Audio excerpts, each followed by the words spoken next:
Hey guys, మళ్ళీ కావాలనిపించే banana Sheikh ఎలా చేయాలో చూసేద్దాం రండి. మనకు కావాల్సినవి banana, sugar, milk, ice cubes, ఇంకా డ్రై ఫ్రూట్స్, బాదం, క్యాష్యూ, సన్ఫ్లవర్ సీడ్స్ ఏవి అవైలబుల్గా ఉంటే అవి మనం తీసుకోవచ్చు. ఫస్ట్ అయితే మనం బనానాని పీల్ రిమూవ్ చేసుకొని అప్పుడు ఇలా పీసెస్ కింద కట్ చేసుకోవాలి. మన క్వాంటిటీకి తగ్గట్టు ఎన్ని బనానాస్ కావాలంటే అన్ని తీసుకోవాలి.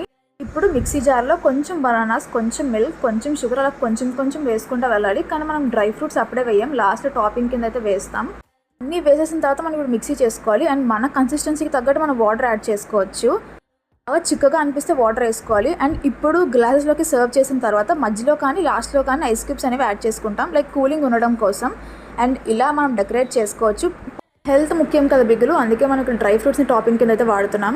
అండ్ నౌ మన tasty and healthy banana shake is ready. డైరెక్ట్గా తాగేయచ్చు, లేదంటే మనం కూలింగ్ కోసం కాసేపు ఫ్రిడ్జ్లో కూడా పెట్టుకోవచ్చు. నేనైతే కాసేపు ఫ్రిడ్జ్లో పెట్టా. ఫైనల్లీ మా స్వామి అయితే టేస్ట్ చేశారు, ఇంకా వాళ్ళకి కూడా ఇది చాలా నచ్చేసింది.